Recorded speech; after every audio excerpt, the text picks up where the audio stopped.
Soya chunks मस्त soft शिजले आहेत. मसाला आतपर्यंत छान मुरला आहे. फार काही मसाले वापरले नाहीत, तरीही टेस्ट भारीच झाली आहे. चपातीसोबत खाऊ शकता, पण हे भातासोबत पण जास्त छान लागेल असं मला वाटतं. तुम्ही रेसिपी ट्राय करून सांगा, तुम्हाला कशासोबत आवडले. Welcome to Archana recipe. आता पाहूया साहित्य. भाजलेले सुके खोबरे, आलं, लसूण, मिरची, कोथिंबीर, 3 टोमॅटो आणि 4 मीडियम साईज कांदे घेतले आहेत. आधी मसाला वाटून घेऊया. मिक्सरच्या भांड्यात जिरं, आलं, लसूण, मिरची आणि गॅसवर खोबऱ्याचा तुकडा भाजून घेतला होता, तो चिरून घेतला आहे, तोही यात घालायचा. कोथिंबीर. आता हे छान थोडंसं पाणी घालून वाटून घ्यायचं. वाटण तयार आहे. इथे गॅसवर कढई ठेवली आहे. कढई गरम झाली की यामध्ये पळीवर तेल घालूया. तेल चांगलं तापलं की आता यामध्ये तमालपत्र्याची 2-3 पानं, दालचिनीचा छोटा तुकडा, 2 विलायची आणि जिरं घालूया.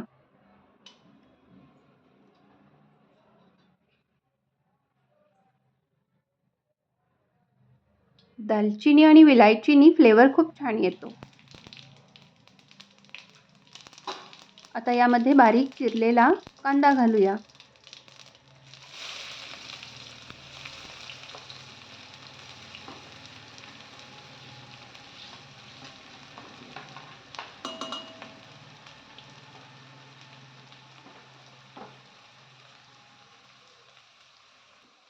आता कांद्याचा कलर बदलेपर्यंत परतून घेऊ.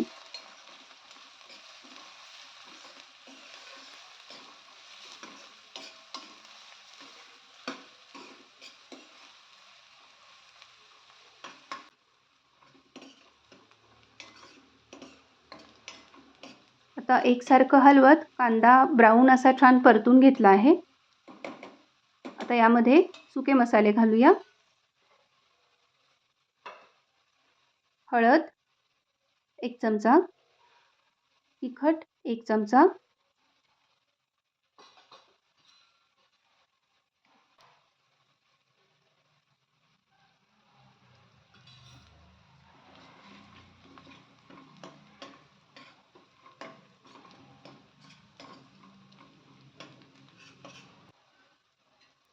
कलरसाठी काश्मीरी मिरची पावडर घेतली आहे, ती 1 चमचा घालूया.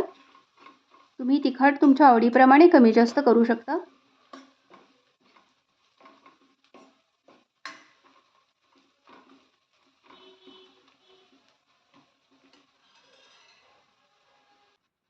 आता वाटण घालून छान मसाला परतून घेऊ.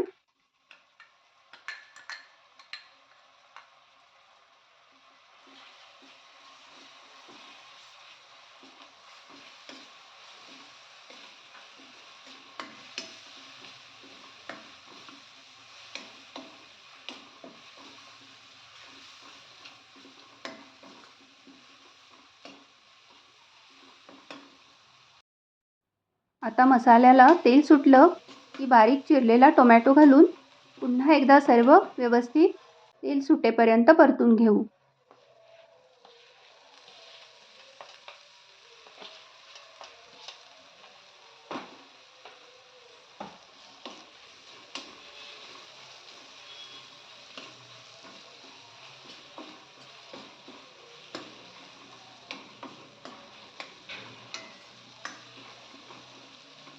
टोमॅटो शिजण्यासाठी यामध्ये थोडं पाणी घालूया.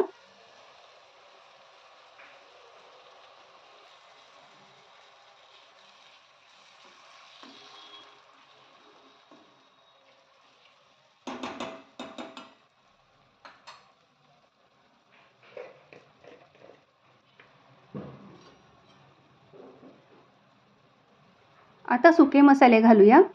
गरम मसाला,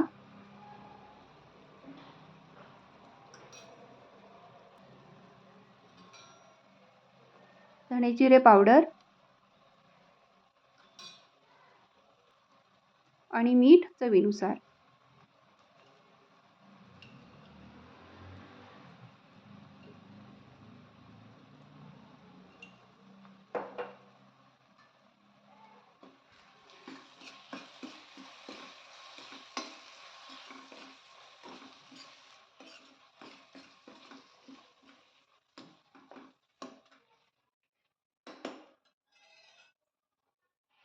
साधारण अर्धा मिनिटभर झाकण ठेवून एक वाफ घेऊया.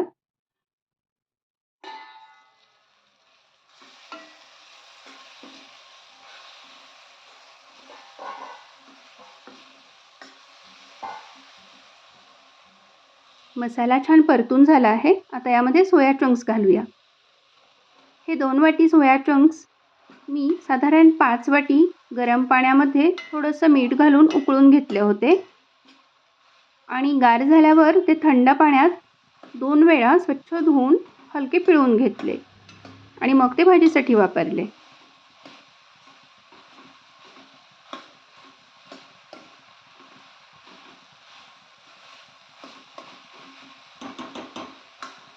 सोया चंक्स मसाल्यामध्ये छान परतून घेतले आहेत.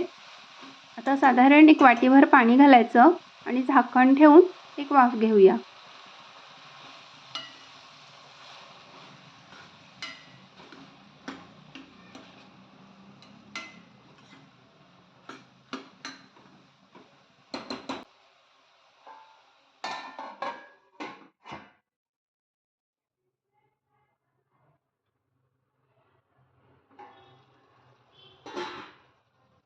आता यामध्ये 2 ते 3 चमचे दही घातलं आहे.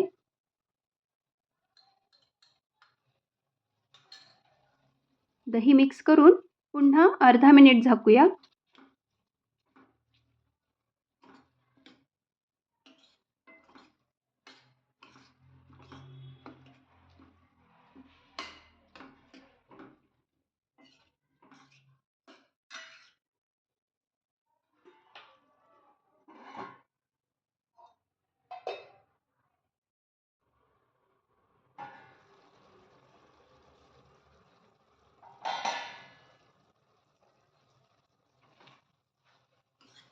आता गरम पाणी घालून साधारण ग्रेव्ही होईल इतकी त्याची मऊ कन्सिस्टन्सी केली आहे.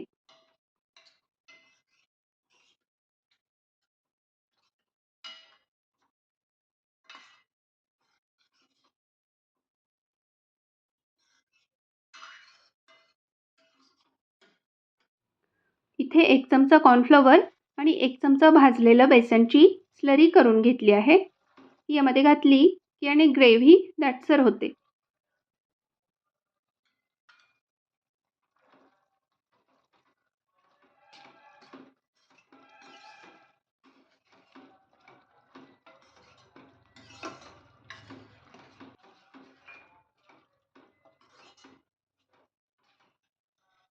जेव्हा खोबऱ्याचा मसाला वाटायला वेळ नसतो तेव्हा अशी बेसनची स्लरी करून घातली ना तर मस्त दाट अशी ग्रेव्ही होते.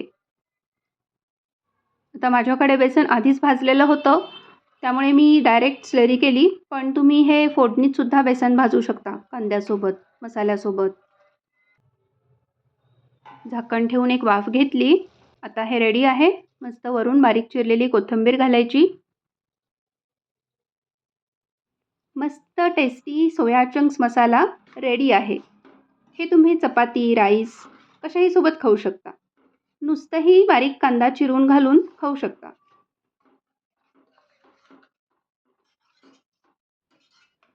रेसिपी आवडली असेल तर लाईक करा, शेअर करा आणि चॅनल सबस्क्राईब केलं नसेल तर नक्की सबस्क्राईब करा. रेसिपी पूर्ण पाहिल्याबद्दल धन्यवाद. पुन्हा भेटूया एका नवीन रेसिपीसोबत.